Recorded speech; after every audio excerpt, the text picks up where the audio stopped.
कहते हैं किस्मत जब मुस्कुराती है तो उसकी कीमत कोई और चुका देता है। और कुछ चीजें जिन्हें जमीन के नीचे दफनाया गया हो, उन्हें बाहर निकालना खुद को मिट्टी में गाड़ देना जैसा होता है। रात का वक्त था। तकरीबन 12:30 बजे थे। आसमान पर घने बादल थे। बिजली बार बार चमकती और उसी रोशनी में दिखता था एक पुराना टूटा हुआ गेट, जिस पर जंग लगे अक्षर मुश्किल से पढ़े जा सकते थे। ल्यू ग्रेवयार्ड, 1891। कब्रिस्तान के भीतर चारों तरफ फैली गीली मिट्टी से सड़ी हुई गंध उठ रही थी। बारिश की बूंदें पुरानी कब्रों पर टपककर अजीब सी आवाजें बना रही थी। टक टक टक। उसी जगह पर हाथ में टॉर्च लिए एक आदमी घुसा। अर्जुन। उसके जूतों से कीचड़ चिपक रहा था और उसकी आंखों में एक चमक थी, लालच की चमक। बस थोड़ा खुदना है, फिर मेरी किस्मत खुल जाएगी, उसने खुद से कहा। अर्जुन पेशे से ज्वेलरी डिजाइनर था, लेकिन कई महीनों से उसका काम नहीं चल रहा था। लोग कहते थे कि वो किस्मत से हारा हुआ इंसान है, और अब वो किस्मत वापस पाने आया था, मौत की जमीन पर। अर्जुन ने फावड़ा चलाया। हर चोट के साथ मिट्टी में से बदबूदार हवा उठती। दूर किसी कब्र के पास कोई चीज हिली, शायद बिल्ली या हवा, लेकिन अर्जुन ने ध्यान नहीं दिया। लगभग आधे घंटे बाद फावड़ा किसी कठोर चीज से टकराया। उसने मिट्टी हटाई और वहां एक पत्थर में फंसी हुई सुनहरी अंगूठी दिखाई दी। उसने उसे उठाया। अंगूठी ठंडी थी, लेकिन जैसे ही उसने छुआ वो गर्म हो गई। उसमें लैटिन में लिखा था, विटाई प्रो फॉर्चुना, मतलब भाग्य के बदले जीवन। अर्जुन मुस्कुराया। पुरानी होगी, बेच दूंगा। टॉर्च की रोशनी अंगूठी पर पड़ते ही लाल चमक उठी, और उसी पल कब्रिस्तान में हवा थम गई।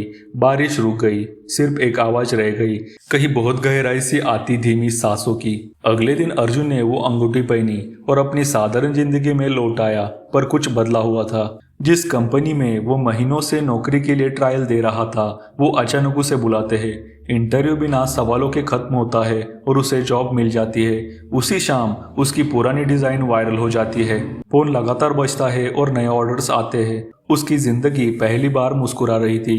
वो आईने में खुद को देखता है। लगता है किस्मत सच में बदल गई। पर उसी रात अखबार में एक खबर आई, सेंट ल्यूक कब्रिस्तान के पास एक व्यक्ति की रहस्यमयी मौत, सिर फटने से मौके पर ही मृत्यु। और तस्वीर वही जगह थी जहां अर्जुन ने खुदाई की थी। दिन बीतते गए और अर्जुन की जिंदगी ऊपर उठती गई। पैसा, नाम, पहचान, सब कुछ जैसे किसी ने थाली में परोस दिया हो। लेकिन एक दिन उसने गौर किया, अंगूठी अब उसकी त्वचा से जुड़ गई है। उतारने पर त्वचा छिल जाती है। उसने कोशिश की, साबुन, तेल, ब्लेड, कुछ काम नहीं आया। रात को उस उंगली से हल्की रोशनी निकलती, लाल जैसे अंगारा। और तभी कमरे में शीशे पर कुछ लिखा हुआ मिला, हर वरदान किसी अभिशाप का हिस्सा होता है। अब हर खुशी के साथ मौतें जुड़ने लगी। क्लाइंट जिसने उसका डिजाइन खरीदा था, अगले दिन में सड़क हादसे में मारा गया। एक दोस्त जिसने उसे बधाई दी थी, दिल का दौरा पड़ के चला गया। अर्जुन अब डरने लगा। वो हर सफलता के बाद बेचैन रहता, जैसे जानता हो अब किसी की बारी है। रातों में उसे नींद नहीं आती। कभी कभी जागने पर उसे लगता कोई उसके बिस्तर के पास खड़ा है, सांसें ले रहा है, पर चेहरा दिखाई नहीं देता। एक रात वो उठा, टॉर्च जलाई। सामने दीवार पर लाल अक्षरों में लिखा था, मेरा जीवन तूने ले लिया।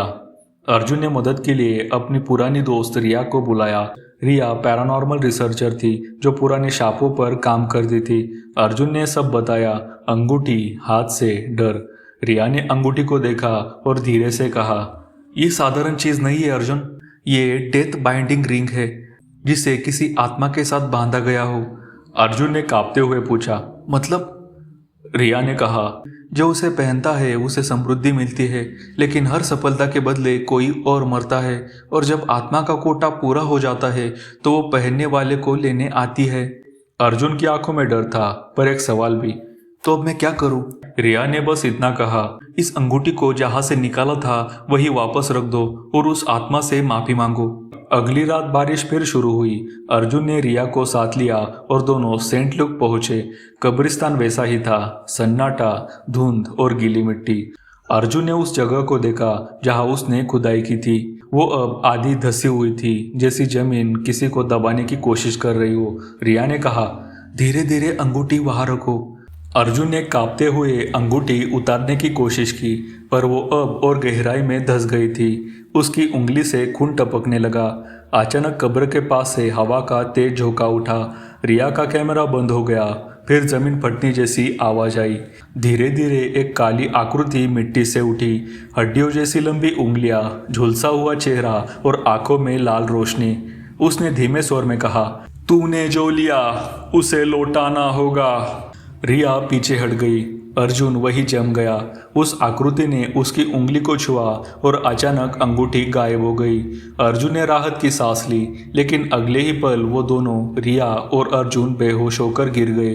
रात के 3 बजे का समय था। सेंट ल्यूक कब्रिस्तान पर छाई धुंध अब छट रही थी। हवा में मिट्टी और खून की गंध थी। रिया धीरे धीरे उठी। उसका सिर दर्द से फटा जा रहा था। पास ही अर्जुन मिट्टी पर गिरा पड़ा था। उसका चेहरा पीला, आंखें बंद और हाथ में वही सुनहरी अंगूठी चमक रही थी। अर्जुन उठो, रिया ने झकझोरते हुए कहा, पर कोई जवाब नहीं आया। रिया फिर बेहोश हो गई। अचानक पास की झाड़ियों में आवाज हुई।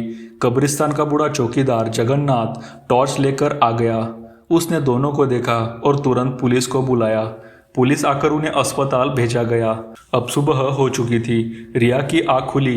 वो अस्पताल के कमरे में थी। नर्स ने कहा, आपको रात कब्रिस्तान में पाया गया। आपके साथ एक आदमी भी था। रिया ने घबराकर पूछा, वो अर्जुन कैसा है? नर्स ने कुछ सेकंड रुककर कहा, माफ कीजिए, उसे लाते ही डॉक्टर ने मृत घोषित कर दिया। रिया की आंखों से आंसू बह निकले। नर्स ने फिर एक पारदर्शी पाउच उसकी ओर बढ़ाया। यह उसी के हाथ में थी, शायद आपको देनी होगी। रिया ने पाउच में देखा, वही कब्रिस्तान वाली अंगूठी। उसने जैसे ही उसे छुआ, अंगूठी ठंडी से अचानक गर्म हो गई और उसके कानों में बहुत हल्की आवाज आई, रिया, मैं गया नहीं हूँ। वो घबरा कर पीछे हटी। कमरे में कोई नहीं था, पर हवा में किसी की मौजूदगी साफ महसूस हो रही थी। अगले दिन रिया अर्जुन के घर पहुंची। कमरा वैसा ही था, आधा अंधेरा, मेज पर पुरानी डिजाइन और डायरी खुली हुई। कवर पर लिखा था, फादर ल्यूक, पैरिश रिकॉर्ड्स, 1891। रिया ने डायरी के पन्ने पलटे। अंदर एक पादरी की लिखावट थी, जो इलेना ग्रेव्स नाम की औरत का जिक्र कर रही थी। इलेना मेरे पास आकर अपने पति को बचाने की गुहार लगाई।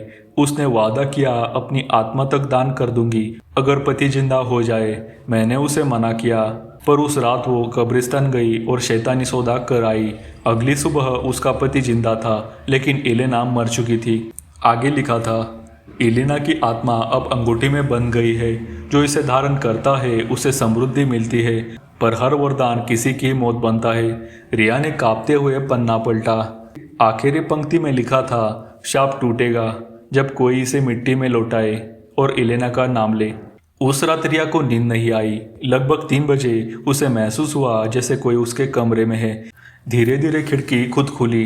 ठंडी हवा अंदर आई। आईने पर धुंध जमा हुई और उस पर लिखा दिखा, मैं नीचे फंसा हूँ। रिया चिल्लाई, अर्जुन। आईने में उसकी परछाई मुस्कुराई, पर चेहरा उसका नहीं, अर्जुन का था। रिया, वो मुझे नहीं छोड़ेगी। मैं मरा नहीं हूँ, बस अंगूठी में फंस गया हूँ। इसे वापस रख दे, वरना तू अगली बन जाएगी। रिया के माथे पर पसीना आ गया। उसने तुरंत अंगूठी को उठाया, पर अचानक अंगूठी उठाते वक्त उसने देखा कि अब वो खुद उसकी उंगली में चिपक चुकी थी। कितनी भी कोशिश की, उतर नहीं रही थी। रिया ने अपनी कार स्टार्ट की और उसी रात कब्रिस्तान पहुंची। धुंध पहले से ज्यादा गहरी थी। टॉर्च की रोशनी बस कुछ कदम आगे तक जाती थी। पुराने हिस्से में पहुंचकर उसने वो कब्र देखी, इलेना ग्रेव्स, कर्स्ड ऑफ फेथ। उसने मिट्टी पर हाथ रखा और फुसफुसाई, एलिना, मैं तेरे सौदे को खत्म करने आई हूँ। ये अंगूठी मैं लौटा रही हूँ। उसने अंगूठी निकालने की कोशिश की। बहुत मशक्कत के बाद आखिरकार उसने अंगूठी निकाली और मिट्टी पर रखी। पहले कुछ नहीं हुआ, फिर जमीन हिली और कब्र से ठंडी हवा उठी। धुंध में धीरे धीरे एक औरत का चेहरा उभरा। सड़ी हुई आंखें, फटे होठ और गले में वही अंगूठी की निशानियां। उसकी आवाज गूंजी, तूने अब देर कर दी, अब तू मेरी जगह लेगी।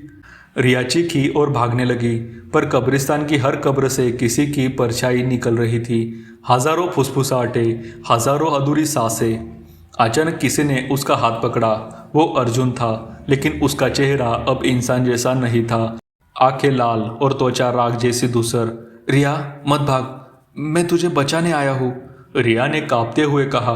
तू मरा हुआ है, अर्जुन बोला। हाँ, पर अभी पूरा नहीं। मैंने वो सौदा तोड़ा नहीं था, पर जब तूने अंगूठी ली तो आधा शाप मुझसे तुझ में चला गया, रिया ने पूछा। अब इसे खत्म कैसे करे? अर्जुन ने कब्र की ओर इशारा किया। इलेना का नाम लेकर इस अंगूठी को आग में खत्म करना होगा, पर वो तुझे करने नहीं देगी। रिया ने पास के सूखे पेड़ की टहनी तोड़ी। अर्जुन ने अपनी लाइटर से आग जलाई। तब एलेना ने एक बड़ा पत्थर रिया की ओर धकेल दिया। रिया जैसे तैसे दूर हटी, पर उसके हाथ से अंगूठी और अर्जुन के हाथ से जलता हुआ लाइटर दूर एक सूखे पत्तों के ढेर पर जा गिरा और पत्ते जलने लगे, साथ साथ अंगूठी को भी जलाने लगे। रिया ने जोर से चिल्लाया, एलेना ग्रेव्स, मैं तेरे सौदे को तोड़ती हूँ। भाग्य और मौत का ये रिश्ता अब खत्म हो रहा है। आग तेज हुई, अंगूठी जलती हुई लाल से नीली फिर काली हो गई। एलेना की आत्मा ने एक आखिरी चीख मारी, फिर हवा में घुल गई। अर्जुन जमीन पर गिर पड़ा। उसका अधमरा शरीर फिर से इंसानी होने लगा। रिया ने उसे संभाला। धीरे धीरे उसकी सांसें लौट आई, पर उसकी उंगली पर अंगूठी का निशान अब भी था, जैसे वो कभी निकली ही नहीं थी। सुबह का सूरज पहली बार कब्रिस्तान पर चमका था। सालों बाद वहां पक्षियों की आवाज आई। रिया और अर्जुन दोनों बाहर निकल रहे थे, दोनों थके हुए पर जिंदा। रिया ने कहा, अब सब खत्म हो गया? अर्जुन ने हल्की मुस्कान के साथ कहा, हाँ, पर कुछ चीजें कभी सच में खत्म नहीं होती। रिया ने पीछे देखा। कब्र पर अब कोई नाम नहीं था, बस मिट्टी में हल्की सी सुनहरी चमक और हवा में एक फुसफुसाहट। भाग्य कभी नहीं मरता। उस रात करीब 3 बजे एलिना की कब्र पर फिर से धुआं उठने लगा। जैसे ही धुआं छटा, देखा गया कि वही अंगूठी फिर से कब्र पर रखी है, लेकिन अब उसकी चमक पहले से भी ज्यादा है, जैसे कोई शक्तिशाली आत्मा उसे और भी ताकतवर बना रही हो। रिया और अर्जुन की कहानी अभी खत्म नहीं हुई।